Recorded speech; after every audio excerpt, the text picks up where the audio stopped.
Samantha was very active. She was involved in so many things at school, wasn't she, with drama, sport. Going to her parents' evenings was a delight because all we got was great reports, whereas when we went to the boys' parents' evenings it wasn't quite the same. I always remember walking down the canal with her and holding her hand, and it's a lovely spring morning. She said, "Daddy, I love you to the moon and back."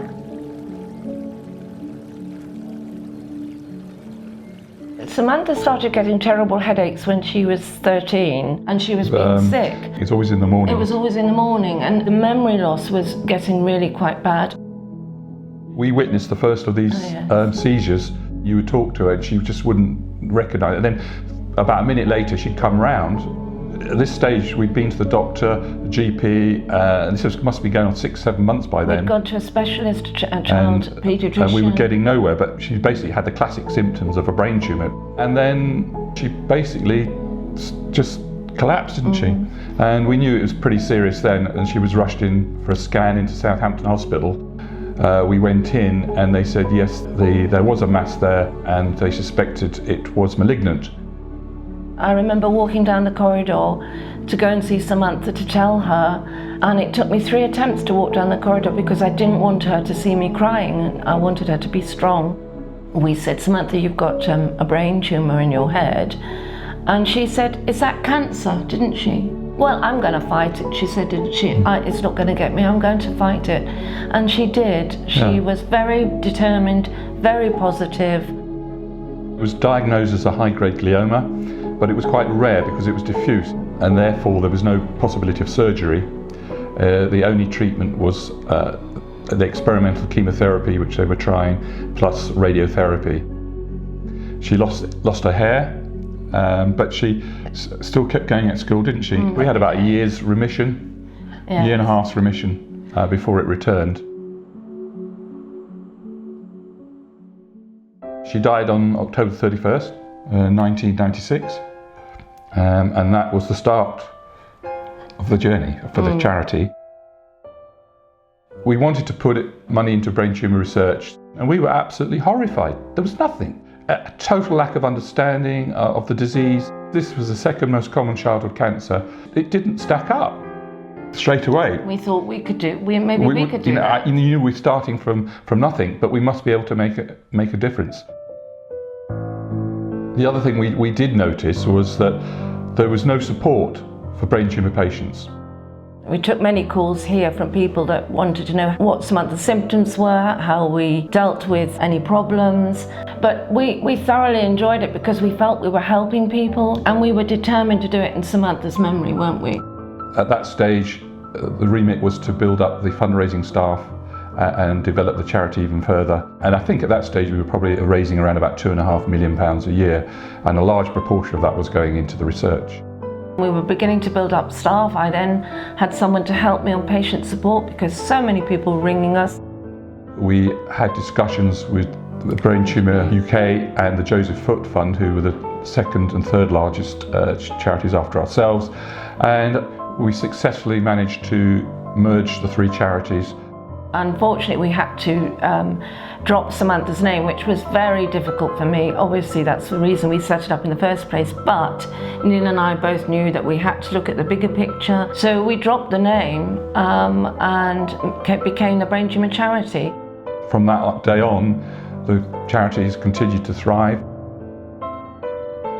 The UK's come from nowhere to probably, I would guess, about the 3rd most active brain tumour research country in the world. That is largely down to our charity, and we're immensely proud of that. There's all sorts of things that we, the Brain Tumour Charity, have actually delivered. The Head Smart campaign has been a phenomenal success. It's won 5 national awards, and it's transformed the early diagnosis of children in the United Kingdom. Before we started, the average diagnosis time took 13 weeks, and that's now been reduced down to 6.5 weeks, and that undoubtedly has saved some children from collateral damage later in life, and also saved some lives. Even a mother came to me once and said, "If I hadn't have had your little Head Smart leaflet, to take to the doctor and say, have you considered a brain tumour, he wouldn't have even looked down that field, and that was only 5 years ago. That's something we are very proud of, especially as it took 9 months to diagnose Samantha's tumour. When we started with a blank sheet of paper. No one knew anything about these tumour types, and we felt that if we could basically understand the biological makeup of the tumours, then other things would start to follow. In the mid-2000s, we got our first breakthrough into metablastoma. Although metablastoma was classified as one tumour, there were different biological markers on the tumour, and they actually then reclassified it into 4 different types. One was low risk, then 2 medium risk, and 1 high risk. Everybody said, well, hang on a minute, we can identify the low risk tumour. Do those kids need to go through intensive radiotherapy and chemotherapy, which have got collateral damage later in their lives, and maybe we could prevent that. So that was what we call from bench to bedside. We, the charity, funded the initial research and funded all the way through, right up to even funding the UK part of the European clinical trial. The other thing is the support side. See, these families now have the support. And we've run family days, family support days, and it's been great to see the children enjoying themselves and meeting other children so they can share their problems and share how they're feeling with each other.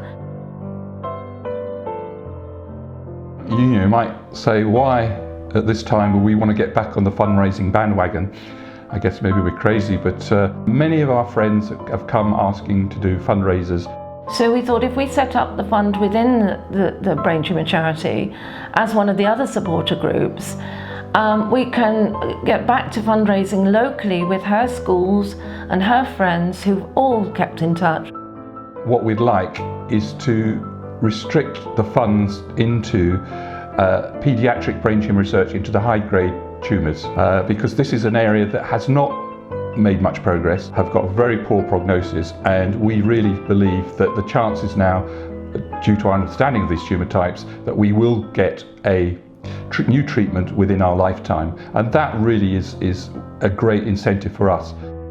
Finally, I think COVID-19 has not helped, and I'd love to think we can help to try and rectify that. And if by doing it in Samantha's name we increase some of the income coming in, that will also be a very good step forward. There are times when you feel low because you've lost your child. Our lives changed completely. Her brother's lives changed completely. I don't think any of us have ever got over it or ever will.